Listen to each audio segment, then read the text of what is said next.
Certains l'ont crue morte, mais la voiture électrique rejaillit, et parfois même avec de l'allure. Voici la Roadster du jeune constructeur californien Tesla. Le gérant du bureau de Los Angeles résume l'objectif derrière ce coupé qui vient d'être mis en vente.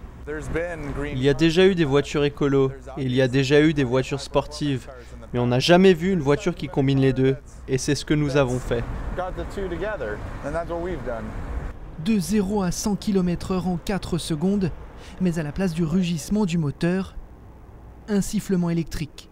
Pas de combustion, donc pas de transmission nécessaire, et 250 chevaux de puissance délivrés sans interruption. Cette capacité d'accélération met la Tesla au niveau d'une Porsche. Son secret se trouve dans le coffre. Ici, l'ordinateur de bord gère tous les systèmes. Juste derrière, vous avez les batteries au lithium-ion. Une énorme batterie lithium qu'il faut recharger pendant 4 heures avec l'équipement approprié. Une autonomie maximale de 365 km sans la moindre émission. Un souci du détail et une finition intérieure impeccable. Mais rouler sport et vert a un coût, 110 000 $.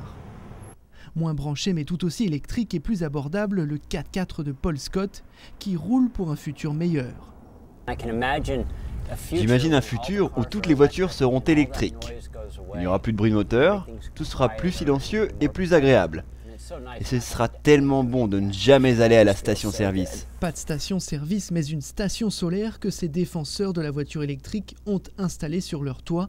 Une façon supplémentaire de protéger l'environnement, mais aussi de faire diminuer leur coût de transport. Quand on dit aux gens qu'on carbure à l'électricité solaire et que notre facture d'électricité annuelle pour la voiture et la maison nous revient à moins de 50 $, ça les fait réfléchir. Je leur ai dit: combien vous avez payé en électricité pour votre maison l'an dernier?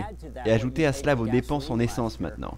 Nous avons payé 50 $. Et on n'a pas de réparation chez le mécanicien, pas de vidange, rien de tout cela.